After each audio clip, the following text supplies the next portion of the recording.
2026 के winter Olympics 6 से 22 फरवरी तक मिलान कोर्टिना, इटली में होने वाले हैं, जहां दुनिया के टॉप आइस हॉकी खिलाड़ी अपना जलवा दिखाएंगे। एक बड़ी खबर ये है कि पुरुषों के टूर्नामेंट में नेशनल हॉकी लीग (NHL) के खिलाड़ी लौट रहे हैं।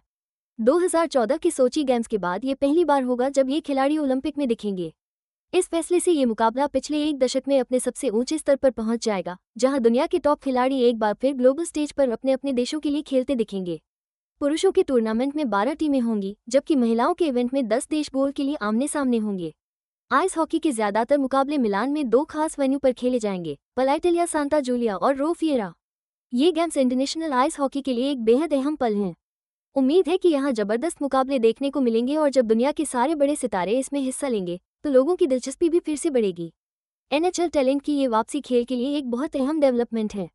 इससे ये पक्का हो जाएगा कि ओलंपिक आइस हॉकी टूर्नामेंट में दुनिया के सबसे बेहतरीन खिलाड़ी ही अपनी प्रतिभा दिखाएंगे, जो जबरदस्त ध्यान खींचेगा और हमें कई यादगार परफॉर्मेंस देखने को मिलेंगी।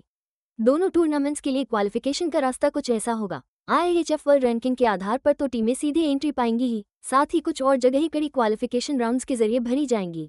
इससे मैदान पर हमें अलग अलग देशों के धुरंधर खिलाड़ी आमने सामने दिखेंगे और मुकाबला भी काफी तगड़ा होगा।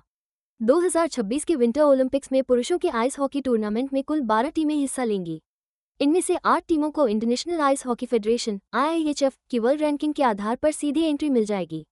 मेजबान देश होने के नाते इटली को भी सीधा प्रवेश मिलेगा, जिससे पुरुषों के इवेंट में उनकी भागीदारी पक्की हो जाएगी। बाकी बची 3 अहम जगहें कड़े क्वालिफिकेशन टूर्नामेंट्स के जरिए भरी जाएंगी। इन टूर्नामेंट्स में उभरती हुई हॉकी टीमें एक दूसरे से भिड़ेंगी, जिससे नई हॉकी ताकतों को ओलंपिक में अपनी पहचान बनाने और पदक जीतने का मौका मिलेगा। क्वालिफिकेशन प्रक्रिया में IIHF रैंकिंग में लगातार अच्छा प्रदर्शन करने वाली टीमों को तो फायदा मिलेगा ही, साथ ही उन टीमों को भी परखा जाएगा जो सीधे नॉकआउट मुकाबलों में दबाव झेलकर जीत हासिल कर सके। इस तरह टूर्नामेंट में स्थापित और मजबूत हॉकी देशों के साथ साथ उन छुपे रुस्तमों का भी बेहतरीन मिश्रण देखने को मिलेगा, जो क्वालिफाइंग राउंड्स में अपना दम दिखाएंगे। और हाँ, एक दशक से भी ज्यादा समय के बाद इस बार NHL के खिलाड़ी भी मैदान में उतरेंगे। इससे मुकाबले में हुनर और स्टारडम का एक बेजोड़ तड़का लगेगा। यकीनन राष्ट्रीय टीमें अपने टॉप पेशेवर खिलाड़ियों का इस्तेमाल करके खेल को और रोमांचक और नतीजों को बिल्कुल अप्रत्याशित बना देंगी। महिलाओं के मुकाबले की बात करें तो 2026 winter Olympics ice hockey tournament में 10 देशों की टीमें ओलंपिक खिताब के लिए भिड़ेंगी। पुरुषों के फॉर्मेट की तरह ही सीधी qualification international ice hockey federation (IIHF) की वर्ल्ड रैंकिंग्स के आधार पर तय की जाती है। IIHF रैंकिंग में टॉप 7 देशों को टूर्नामेंट में सीधी एंट्री मिल जाएगी। मेजबान देश इटली को भी सीधा प्रवेश मिलता है, जिससे महिलाओं के इस मुकाबले में उनकी मौजूदगी पक्की हो जाती है। महिलाओं के टूर्नामेंट में बची हुई 2 जगहें एक पूरी क्वालिफिकेशन प्रक्रिया के जरिए तय की जाएंगी।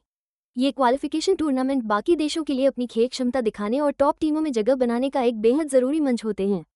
हाल के सालों में महिलाओं के इस टूर्नामेंट में काफी ग्रोथ देखने को मिली है और टॉप टीमों के बीच टक्कर और भी बराबरी की हो गई है। उम्मीद है कि 2026 के खेल भी इसी ट्रेंड को जारी रखेंगे, जहां टीमों के बीच मेडल के लिए जबरदस्त टक्कर होगी और हमें बेहतरीन खेल के साथ साथ कई रोमांचक कहानियां भी देखने को मिलेंगी।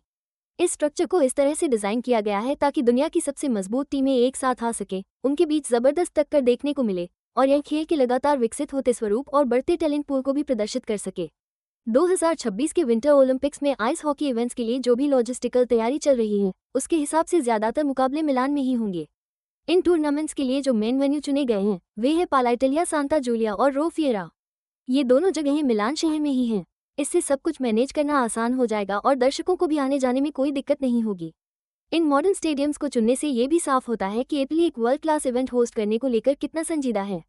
इससे खिलाड़ियों और दर्शकों दोनों को ही एकदम नई और बेहतरीन सुविधाएं मिलेंगी।